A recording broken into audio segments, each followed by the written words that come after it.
Y hablando de presos políticos, el régimen de Nicolás Maduro liberó este sábado a los dirigentes del Partido Voluntad Popular, John Goicoechea y Delson Guárate, alcalde este último del municipio Mario Briceño Iragorri del estado Aragua, en el centro del país. Tanto Goicoechea como Guárate fueron detenidos en las pasadas manifestaciones del 1 de septiembre de 2016. John incluso tenía una orden de libertad condicional que no era acatada por el Servicio Bolivariano de Inteligencia, Policía Política de Venezuela, en cuyos calabozos pasó los últimos 14 meses. Esta lucha es por mis hijos, esta lucha es por ti.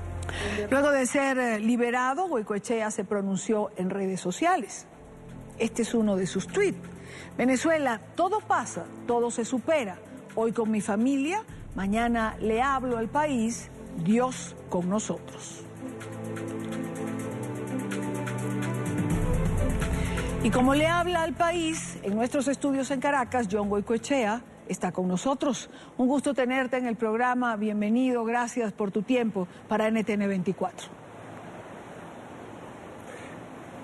Gracias, Idania, y gracias a todos ustedes por la solidaridad que han tenido para con nosotros, para que mi esposa, mi familia y para con todos los presos políticos de Venezuela. Es un honor estar en tu programa. Gracias de verdad. Además, para nosotros es un gusto tenerte. John, todo pasa, todo se supera. Eso escribías en un tuit después de que fuiste liberado. ¿Es fácil superar 14 meses de una injusta prisión? No es fácil. Es muy duro. Las prisiones... incluso ya no hablemos de las comunes, de las políticas, sino de las comunes también. Son muy duras. En Venezuela las prisiones son lugares que no tienen las condiciones mínimas de respeto a la humanidad de las personas. Y los presos políticos tenemos el agravante adicional de no saber cuándo salimos porque nuestros procesos jurídicos no existen o están viciados. En el caso mío, como referías, yo tuve una medida judicial de libertad condicional hace un año y es ahora cuando vengo a salir. Entonces es muy difícil para uno estar en un lugar en el que no sabes por qué estás, en el que eres inocente y además no sabes cuándo vas a salir porque dependes de una dinámica política que no depende de ti. Pero bueno, yo creo que toda Venezuela hoy está pasando enormes sacrificios y yo pasé el mío por Venezuela, sigo pasándolo en una medida porque sigo restringido judicialmente con un proceso persecutorio. Pero aquí hoy, mientras tú y yo hablamos, habrá gente que se acostará sin comer. Aquí habrá madres que no tienen que darle desayuno a los niños. Hay gente que está tirada en un hospital en este momento con dolores físicos sin poder tener una medicina que los cure. Y hay millones de venezolanos pensando en irse del país, desesperados, sin pensar que hay futuro porque no le ven la salida. Yo les quiero decir que muchas veces en mi celda, después de que uno hace todo lo que trata de hacer en el día para superarlo, que es hacer ejercicio, leer, escribir, comer, después de eso uno se acuesta, abre los ojos y lo que tienes enfrente es la reja. Y muchas veces pensé que no tenía salida, muchas veces pensé que no había una manera de solucionar este problema, visto especialmente todos los eventos de este año han sido muy duros para los presos políticos y aquí estoy. Yo estoy convencido que así mismo Venezuela va a salir de sus problemas. Y estoy aquí para ayudar a los venezolanos a que juntos carguemos la cruz, que es injusta y que no debemos cargar porque nadie debe pasar hambre en el mundo, menos por una irresponsabilidad y menos por la corrupción. Pero estoy aquí junto a los venezolanos para que juntos saquemos y abramos las rejas de todas esas prisiones en donde hay presos políticos y para que abramos la reja del hambre que nos está ocupando la vida y que nos está comiendo el corazón a todos nosotros en este país.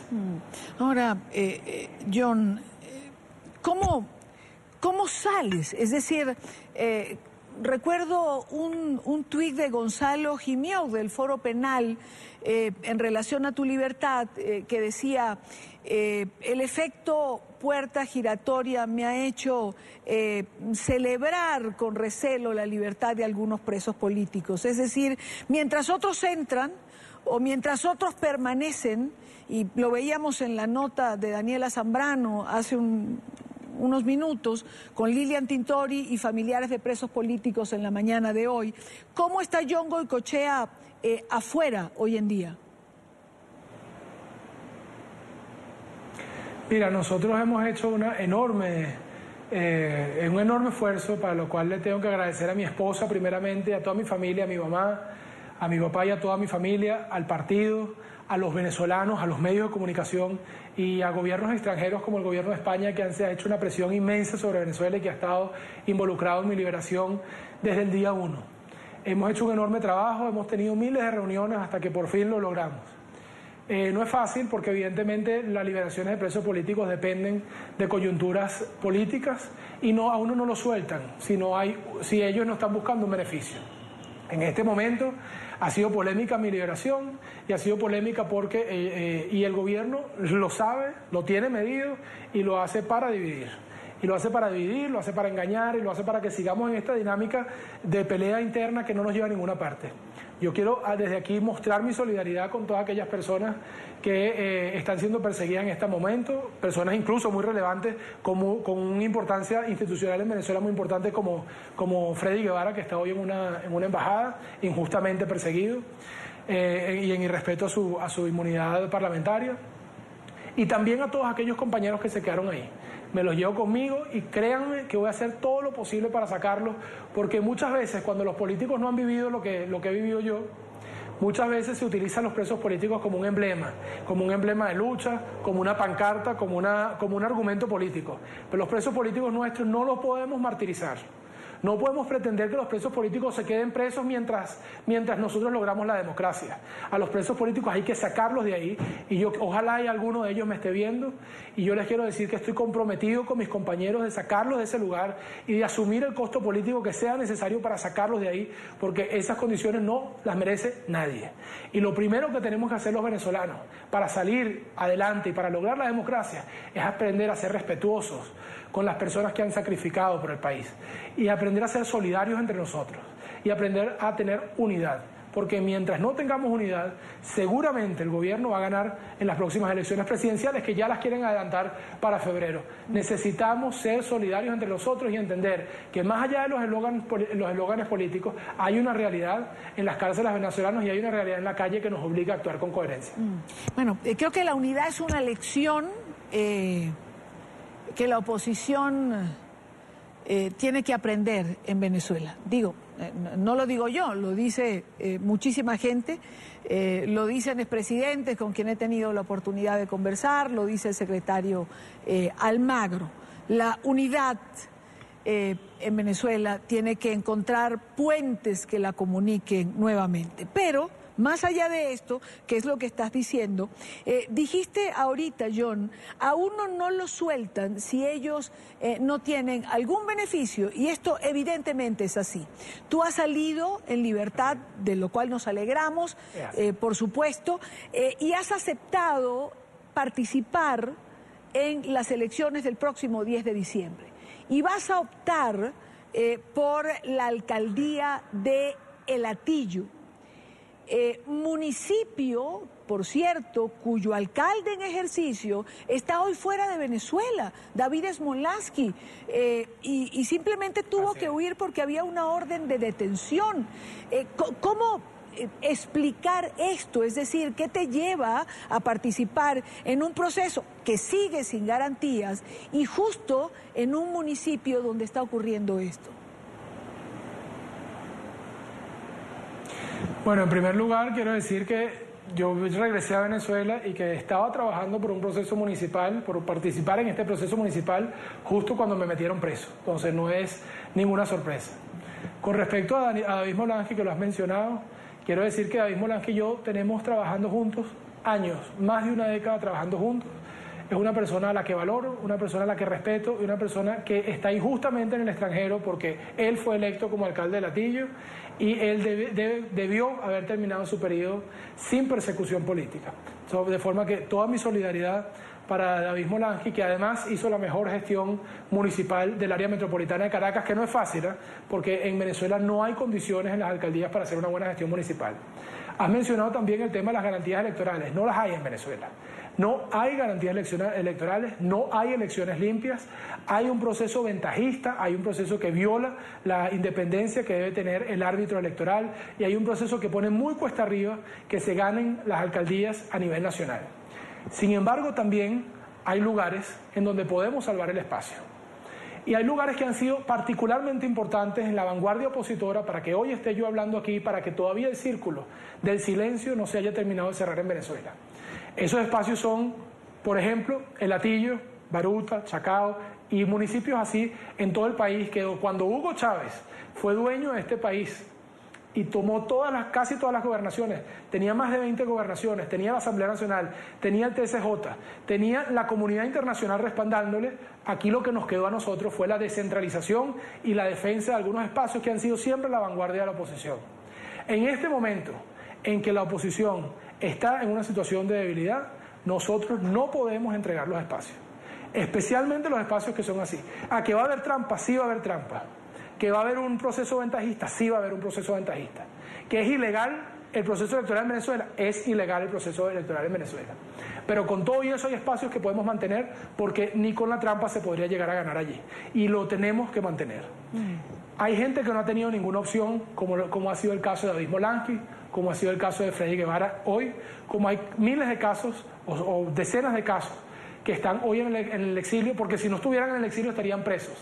Yo hoy tengo la oportunidad de quedarme aquí muy restringido porque no puedo salir del país, porque tengo que presentarme a un tribunal una vez por semana, porque tengo un proceso judicial que ni siquiera hay acusación fiscal, pero que no me lo terminan de cerrar solamente para tenerme la espada de Damocles arriba, pero hoy me puedo quedar en mi país.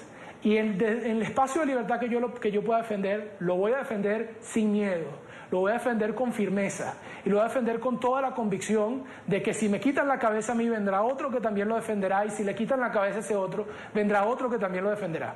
De forma que yo quisiera transmitirle a los venezolanos de la comunidad internacional también que el problema de Venezuela no es si nosotros vamos o no a estas elecciones porque querramos ser alcaldes o porque tengamos una apetencia personal de ser alcalde. El problema de Venezuela es que a nosotros nos van a adelantar las elecciones presidenciales y que si nosotros no peleamos por estos espacios, es difícil, es muy difícil que haya unidad en febrero para unas elecciones presidenciales. Y yo siento que sin unidad nosotros no vamos a lograr caminar hacia ningún lado, sino hacia el fracaso. Sin coherencia no vamos a caminar hacia ningún lado, sino al fracaso. Ahora, ¿cómo conseguir esa unidad? Es decir, ¿cómo reestructurar una unidad que después de las elecciones a gobernadores quedó absolutamente resquebrajada? Eso es es algo no se puede desmentir, es decir, eso es lo que identifica a la llamada unidad en Venezuela hoy en día. Es correcto, pero ya hemos estado así y ya lo hemos superado, Dania. Yo no voy a rendirme. Y yo, si acepto tu propuesta, es que, digamos, o si acepto que eso es imposible, lo que tú estás diciendo, que nosotros no tenemos cómo reunificar eso, nosotros tenemos que aceptar que en Venezuela no vamos a retomar la democracia. Porque si no hay unidad, no va a haber democracia. Claro, entonces, pero si yo acepto yo no. internamente, si los venezolanos aceptamos internamente. Claro, lo que yo estoy diciendo... El primer problema es el respeto. Claro, lo que yo te estoy preguntando es cómo recuperar la unidad. Sí. Bueno, yo creo que el primer paso hacia ese objetivo es el respeto. Nosotros no podemos seguir diciéndonos traidores, vendidos, irresponsables, violentos entre nosotros. Porque yo genuinamente no creo que Henry Ramos sea un traidor, que Henry Rosales sea un traidor, que Leopoldo López sea un traidor, que María Corina Machado sea una traidora que quiere dividir. Genuinamente no lo creo. Yo creo que son personas a las que le ha tocado muy difícil porque este proceso no es fácil. Son personas con visiones diferentes, pero que tenemos que encontrar nuestros espacios en comunes como ya lo hemos encontrado antes. Y tengo confianza en que lo vamos a hacer y quiero aportar a que lo hagamos. Estoy aquí para aportar que nosotros nos volvamos a sentar, yo no sé si en la mesa de la unidad democrática o en algo más amplio, que es lo que yo quiero, lo que yo quisiera, una unidad más amplia que incorpore no solo los partidos, sino también otros sectores de la población. Pero lo necesitamos hacer, Idania. Y yo sé que es difícil y yo sé que es poco creíble, pero si nosotros que somos los actores políticos de este país no nos creemos que es posible, entonces este país está perdido. Y yo no voy a entregar a mi país. Yo no puedo creer que mi país está perdido. No está perdido y estoy aquí para pelear y estoy aquí para promover que volvamos a la senda de la unidad porque tenemos retos importantes, no solo las municipales, sino como te digo, estamos a punto de tener unas presidenciales en menos de 6 meses según la información extraoficial que tenemos. Y una última pregunta, John. Así como hay que recomponer la unidad, hay también que aglutinar a los venezolanos, que son el reflejo también de lo que está pasando. Es decir, hay gente que piensa que hay que ir a las elecciones, hay otras que no, hay venezolanos que perdieron la esperanza, otros que están molestos porque no encuentran salida, otros que están decepcionados y piensan que en un momento determinado, cuando todo parecía converger para encontrar una salida a la situación, los líderes decidieron participar en un proceso electoral. Es decir, lo mismo que refleja la oposición venezolana es lo que refleja el pueblo venezolano. ¿Cómo convocarlos? Es correcto. Mira, lo primero es entender qué es lo que está pasando en este país, el proceso de desesperación que está viviendo Venezuela. Venezuela es un país con hambre en 6 de cada 10 personas, de acuerdo al último estudio de la Universidad Católica Central y Simón Bolívar de Caracas. Venezuela es un país que ha vivido una enorme represión en el año 2017. Venezuela es un país a la que se ha pisoteado la Constitución llamando a un proceso constituyente de una manera fraudulenta porque no está establecida una Constitución que se hubiese hecho con el procedimiento que se utilizó. Venezuela es un país que ha visto cómo el sistema electoral se ha venido deteriorando a un nivel en que ya es prácticamente imposible ganar en algunos espacios. Otros todavía se pueden ganar, pero es prácticamente imposible ganar en algunos espacios. La frustración del venezolano es tal que no se puede culpar al venezolano por sentirse como se está sintiendo y por estar en la posición frenética en la que nos hemos convertido y en la que estamos sosteniendo la sociedad. Pero en estos momentos es cuando se necesita liderazgo. El liderazgo no es decir lo que la gente quiere oír. El liderazgo es decir lo que se tiene que decir. Lo que se tiene que decir hoy en Venezuela es que necesitamos recomponer la unidad, aunque la gente esté muy molesta con sus líderes. Necesitamos recomponer la unidad, necesitamos tomar una estrategia conjunta con respecto tanto a la Asamblea Nacional Constituyente como a las elecciones que vienen ahora, y necesitamos tener coherencia política para poder enfrentarnos a la crisis humanitaria que tienen los venezolanos. No es fácil acostarse sin comer y no es fácil que no tener desayuno para darle a un niño en las mañanas. Aquí hay madres que no mandan a sus hijos al colegio porque no tienen que darles de comer y prefieren que estén dormidos a que estén despiertos. Una persona en esa situación no puede pensar, uno como líder político no puede poner la responsabilidad en una persona en esa situación. La responsabilidad es nuestra. Nosotros tenemos que encontrar un punto en común y tenemos que encontrar un camino hacia la democracia de Venezuela. Y eso pasa por hacer sesiones personales, eso pasa por tener respeto a las ideas del otro y eso pasa por bajarle el grado de conflictividad que tenemos hoy dentro de la oposición. Quiero darle las gracias a John Goycochea, en vivo y directo desde nuestros estudios en Caracas. John, gracias por acompañarnos y me alegra muchísimo que estés ya en libertad. Muchas gracias, Idania. Nuevamente, 1.000.000 de gracias a la prensa libre que denuncia lo que está pasando en Venezuela.